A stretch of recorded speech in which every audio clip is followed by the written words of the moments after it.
sisi ni wale tuliosaidiwa na Mungu, sisi ndo wale tuliobarikiwa na Baba. Sisi ni wale tuliosaidiwa na Mungu, sisi ndo wale tuliobarikiwa na Baba. Sina hela, sina pesa, sina doo, sina nyumba, sina gari, sina hoo. Kila kukikucha minawaza kesho, napiga moyo konde nitafika hoo. Wanaokudharau leo watakusalimia kesho kwa heshima, wanaokusema sema watakusifia kesho. Unaokula nao na kucheka nao, kesho kidondoka utakuwa nao. Piga moyo konde, wakati wa Mungu, wakati sahihi. Piga moyo konde, wakati wa Baba, wakati sahihi. Sisi ni wale tuliosaidiwa na Mungu, sisi ndo wale tuliobarikiwa na Baba. Sisi ni wale tuliosaidiwa na Mungu, sisi ndo wale tuliobarikiwa. Good evening and welcome to The Nest. Happy New Year, viewers. We are here. It's 2024 and we're so grateful for your patronage, for keeping it locked here on Y254 and indulging in the inspiring and amazing stories that we get to hear from young people, older people, children, and everybody. Here we inspire. Here we impact you positively. And remember, should you have stories that are similar to what we say, you're welcome to be hosted here on The Nest.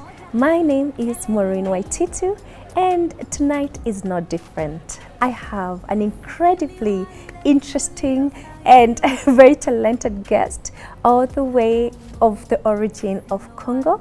You know, when you think about Congo, you see and hear music, you see resources, natural resources, and unfortunately there's the other side. However, today we're going to hear from this young man who has gone through it and come up to give his story, and we'll also hear more about what he does.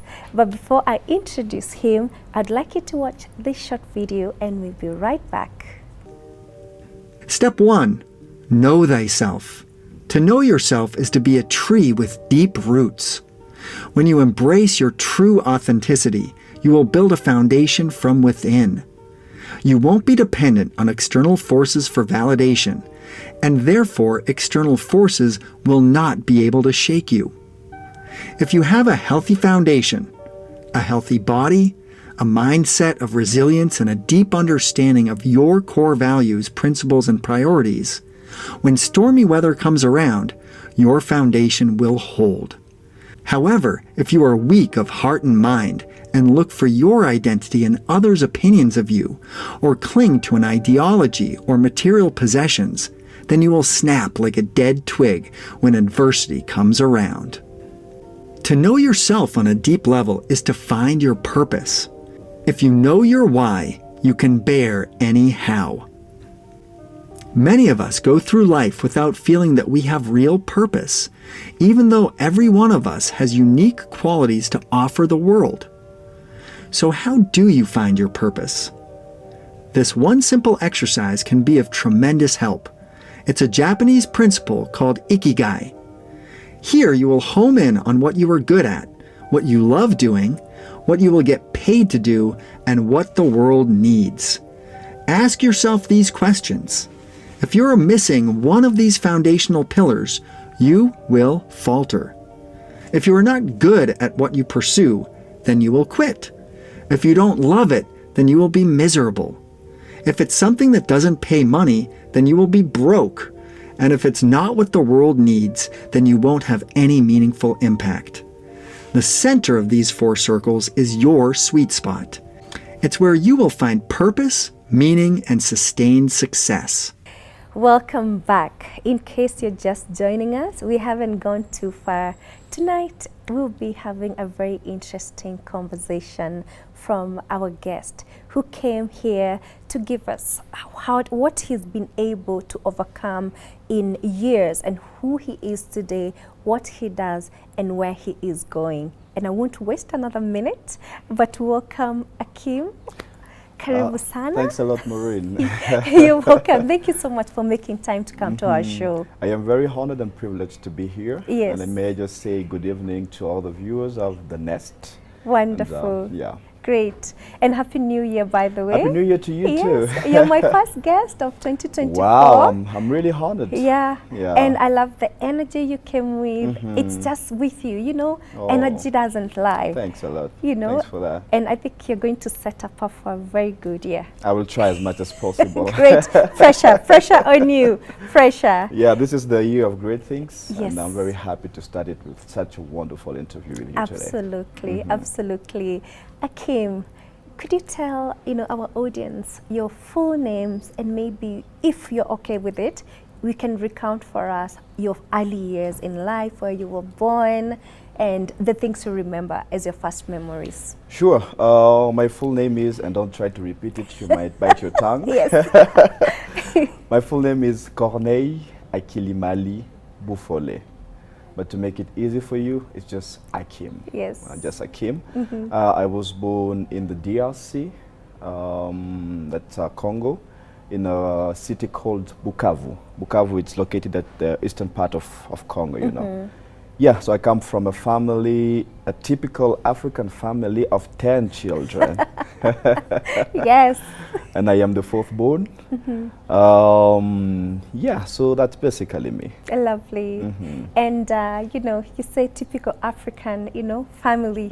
And there's all this westernization where they tell parents, oh, you don't get babies and all that. Why else God was very clear. Go forth and fill the world and conquer it. Yeah. Because there's plenty, there's a lot of abundance. And I know, and we can't ignore the fact that DRC has had its ups and downs. I agree. Probably still going through a lot. For a person who is watching you tonight, could you paint for us now your childhood, whether you encountered anything of what maybe we hear? And at the same time, I would also love to hear about the beautiful side of DRC. Let me start by the beautiful side. Okay, great. I mean, Congo is a very beautiful country. It's one of the largest in Africa in terms of size. Natural resources, we can't even talk about it. It is full. Rich. I think when God was blessing the world with natural resources, Yes. He took 3/4 of it and threw in Congo. Yes. Just travel to that country. You will really, really love the sceneries. You know, the people are warm and welcoming. I mean, it's such a beautiful, beautiful country. But now, because it's beautiful and it's full of resources, well, now we can go to this other side. Yes. Where, because of what it has, every eye from the world is just looking at the resources. Yes. And now that has led us into a place of conflict, of war, of instability. Yes. And Congo has been seeing that for over decades now. So yeah, it's on one side a very beautiful country, on the other side the people cannot be able to enjoy of that beauty because of the wars that we've been victim of. Yes. Yeah. From what I'm hearing, when you talk of a couple of decades, I assume you were born into that, or your early childhood found now this other side of DRC or Congo. What does it look like? Like looking outside in, how does it look like for somebody who is like, okay, we see the media, we see this, but in reality, this small boy, Akim, with his family, day to day. And obviously, since you're in Kenya, I think there can be a point of comparison between the childhood that you went through and what you observe today. And from that, how has it made you to be who you are today? Well, I think it is so dynamic. It changes all the time. On one day you can live peacefully. The day after, you will hear gunshot. You know, the day after, you will hear people have been killed. So it keeps changing. Like I remember when I was born, it was very peaceful until when I was 4 years old. Yeah. And that was my first time to ever encounter war. I can tell you for sure, it is not a good experience because I remember it started when I was at home with two of my sisters. My dad and my mom were not at home, you know. Now we have to flee, and I found myself with my sisters and one of my cousins. Oh my. Parents are away, and I can tell you, like for around 3 to 4 days, we didn't see each other. We were just running, and I can still see the bullets. Wow, Flying, you know. At some point, we are stopped with the people who were with, and they are searching us, and they found a knife with one of us, and tell us you need to run and don't look back. If you look back, they're going to kill all of you. Yeah. So just imagine a 4-year-old boy who's seeing all of that. Everywhere you're passing is blood and people dead. And then I find myself into a place, just a hole, you know. You have to sleep on the floor. You're not covered at 4 years old, you see. Yeah. Now we come to meet our parent after 4 days. You don't have food, you're trying to survive at 4 years old. So it's not a good thing. Yeah. Then I continue my life, and then let's say 6 years later, the same thing comes again. You see, so you can have your life normally, but now something will just come and blow it all away. Yeah. And it's really unfortunate, and I think so many generations have seen that because this started way right after our independence. You know, after we got it, and Lumumba gets killed, and Mobutu comes, and with his dictatorship, everything is just so bad. So many generations have been going through war and war and war. That's a reality in Congo. Yeah, so if we have 4 years of peace, we are grateful for that. Oh my. Because we know the next day can be a total change. Yeah. Great. I can't say I can relate, but I have a 5-year-old son, and I can't imagine how such a small child can absorb, and you know, core memories are made at around that age, 4, 5 years. That's when they remember things clearly. I agree. And here you are, you know, some years later, and it happens again. And the family is separated. However, I want to know from now you, Akim, how did you find your way out of Congo? Was it at a point of, let me go look for greener pastures, or there's this opportunity, or is it, I just want to get away from this? And where's your family today? My family is still in Congo, so I left Congo in 2019, and that also was still a result of war. Okay. So after growing up in such an environment, I am kind of, you know, skilled with music. I could sing. Yeah. So I started singing more about peace, you know, singing about what people are going through. And one thing we know in Africa is our leaders never want to hear someone who's telling about the truth on the ground, you know, and I became a threat. And, well, grew a little bit in fame, got influence, and then 2019 happens, and I have this song about peace, and the leadership did not like it, and I got kidnapped. Oh, no. For 48 hours, and I got released. To cut the story short, that's how I left the country. Well, let's not cut it short. Let's not cut it short, because again, these are things we hear about. Yeah. And I can tell you, probably even people who are watching are like, this is, you know, we're hearing it firsthand. It's not about something happened, but how was that experience for you? Where did it start? How did they release you? Did they make any demands? What did they want? Well, it was on the 10th of December 2019. Yeah, I sang a song about the elections, and I had a concert. Yes. So after the concert, I'm going back home. I'm leaving the car, and I see two guys coming up to me. You know, we start fighting, but they had this handkerchief they put on my nose. Oh, no. And that's how I went. I didn't know where I was, so they took me. I used to use a Samsung. So Samsung has these SOS messages. Ah, okay. So I pressed the button, it sent an SOS message to one of my brother, and it sent another one to my manager that time. My manager was out clubbing. Wow. So he saw the message, was like, this guy is just Yeah, playing with his yeah, phone. yeah. My brother was asleep, so he could only see the Yeah, message in the in morning. They take me to this place, I can't even remember. I was like beaten, like, Yeah. for real, for real, for real. Oh no. And the message was, you need to delete that song from your Okay. social media, you know, and not fight the regime. But there's nothing I could do because I believed in this, the Yes. things I was singing. Yes. Like, it's all known all over the world that we are victims of war in Yeah. the DRC and a Yeah. victim of bad governance.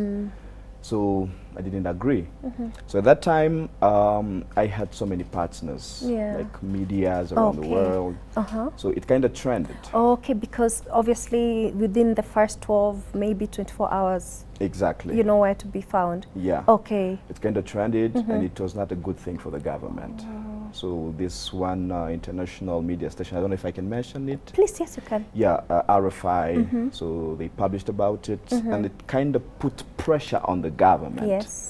And they had to release me. Yeah. Now they release me after 48 hours. I'm found on the street. Some guy is just walking at around, I think 1 a.m. He was coming out from club 2, and he sees some guy just on the street, and he's like, "Who this guy bleeding?" Looking at me, I was kind of famous, and he's, "Yeah, I know this guy." Yeah. He starts shouting and crying, and people come around. They took me to a hospital, and I spent like 1 month in hospital being Oh treated. my goodness. Yeah, and just like any African, we are survivors. So I Yes. survived. Absolutely. So after yeah. surviving, I could still have threats, but it was good for me to just leave. That's when I decided to leave the country. You decided to leave. Yeah. Okay, before we get to your living, and we're going to talk about your music and what you do today. At this point, your family, how were they? How did they take it? What's that effect they had? It was It had crazy. on them, yeah. It was crazy because after hospital, when I went back, like I found an I got an apartment. The only person who could see me was my dad. Oh no. So from December 10th, 2019 to today, I haven't seen any of my siblings. Yeah.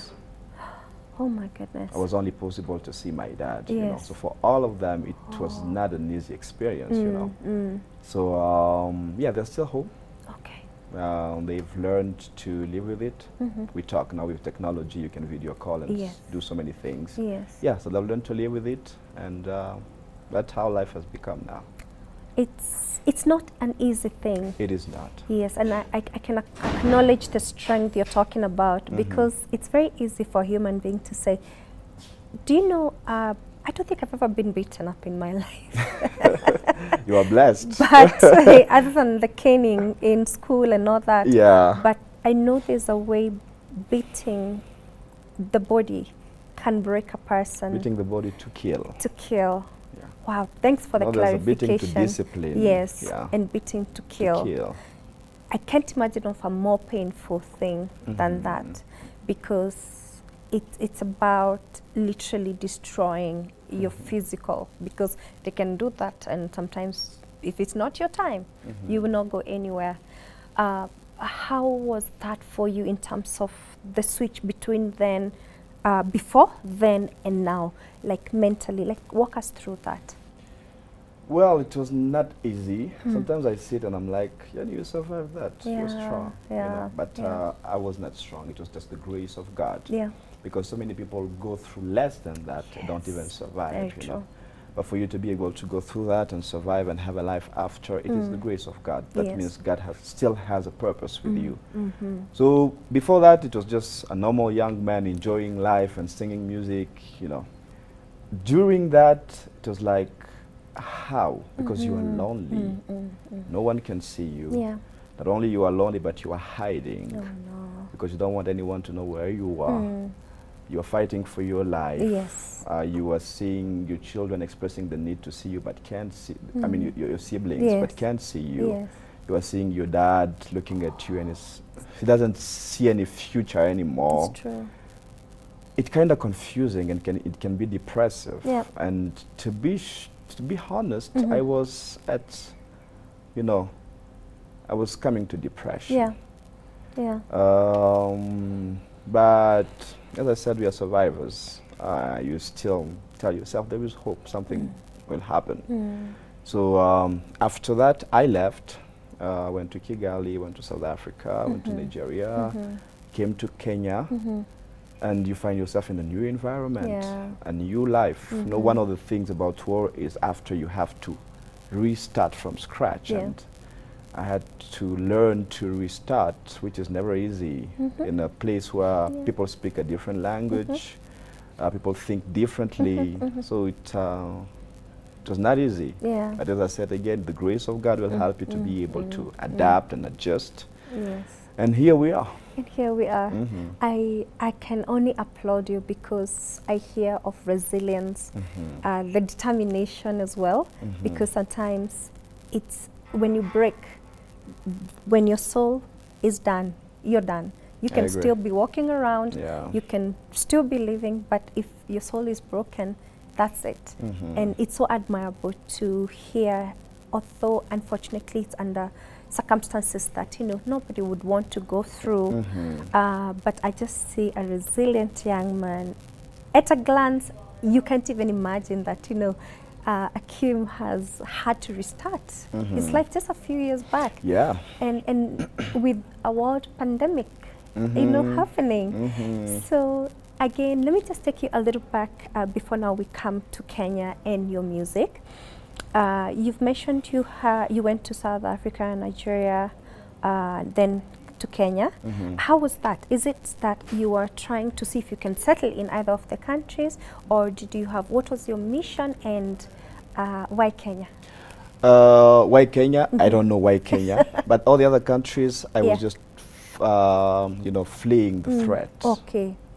Okay. You know, trying to find a place where you are comfortable, you are peaceful, and no one is after you anymore. Yes, yes. And coming to Kenya, that's where I found peace. Like, no one was after me. Wow. I could just, I mean, Kenya is kind like Congo in terms of how people are welcoming. Yes. And you guys are really, really welcoming people. Yeah. Yeah. So it was more or less like home. So I said, let me just settle here for time being. Yeah. Yeah. That's incredible.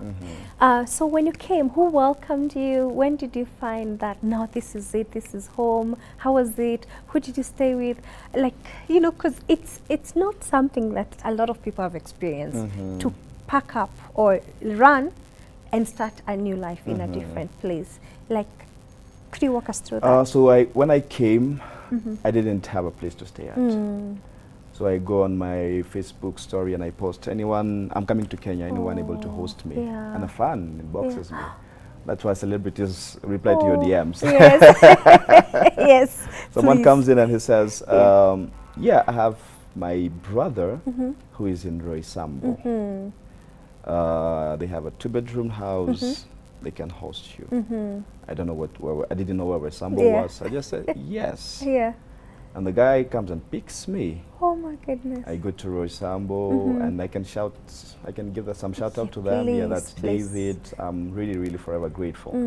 So yeah, so I stay with them for a couple of months, trying to figure out things. So my plan was never to stay. My plan was to come for 3 months for things to, you know, quiet down back home. Yeah, to quiet down, yeah. And then I could go back after 3 months. After 3 months, I want to go back. I called my dad and I said, I'm coming back. And he says, yep. No, not here. The military is still looking for you here. Yeah. I don't want you here. Yes. I'm like, okay, what do we do? So I had to extend my visa and stay again. Okay. From there, I get a call from a friend in the US who says, I have this opportunity for you there. Would you mind serving in this area? And looking at my future, I'm like, yeah, this is the only thing I got right now. Yeah. You know, so I had to go and start serving. Okay. And yeah, up to where we are now. All right. So when you say serving, what service are Serving you in church. Serving in church. Yes. So I used to sing secular music. So when I come here, he says, can you still play piano? I say, yes, I still remember. Yeah. And he says, I will recommend you to a church in Buruburu, and you will be serving there as a pianist. Yes. The church is Nairobi Yes. Calvary Temple. Ah. So I go to Nairobi Calvary Temple, and they welcome me, and they gave me a place to stay now. So I left Roysambu and went to Nairobi Calvary Temple. So served there for a couple of months, and then I had another opportunity now to start serving with a band. So I was doing church and band, and then at that time I left Nairobi Calvary Temple, and then I was called by the church where I'm serving right now, which is Good Shepherd AGC. So I went there, and that's when I've been serving ever since. Yeah. Great. This is so encouraging because the conversation, I just feel like it's taking shape, and the shape it's taking is resilience. Yeah. Regardless of what you've been through. And I think when you put yourself out there, opportunities will come to you. I agree. Because you don't, if you don't put yourself out there, who will know what's going on? And I think that should be our attitude in every circumstance. Like, life would just be life. Yep. You know, it will beat you up sometimes. Yep. Things will be difficult sometimes, but you have to keep your head up. You have to keep your focus and your hope on Jesus Christ and tell yourself things are going to be better. As you said, just get out there, you know, shower, dress nice, and go. And opportunities will always come. Absolutely. Hey, they say you have to dress how you want to be addressed.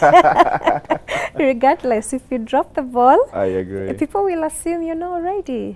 And I am so inspired personally because I think human beings have this tendency to live without ever thinking, what if I lost everything today?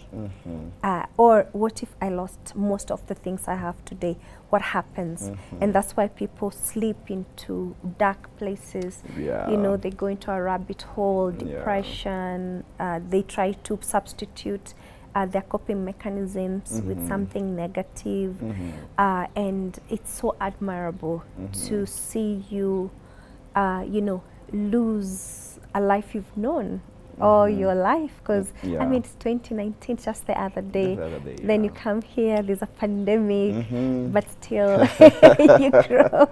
And I know you're going to tell me more about that, because I think before we started, I mentioned that, you know, I couldn't place your very eloquent, very, you know, you can tell when somebody is refined, and there's a story behind that, and everything is a story. I say you're the hero to your own story. I agree with that. No one can tell it better than you can. So, but before we come there, and before we speak about now your talent as a musician and also an activist in what you do and living here, we're going to take a short water break, which, you know, after that we're going to come and talk now more about you and what you've been doing in the last few years and where you want to go. Great. Thank you. So viewers, don't leave that dial, just stay right there. Or you can sip some water with us, but we are speaking to Akim. His story is inspiring because he has survived so many instances that could break any person. But I'm getting this, if God is not done with you, no one can have a right to be done with you. So don't go anywhere, we'll be right back.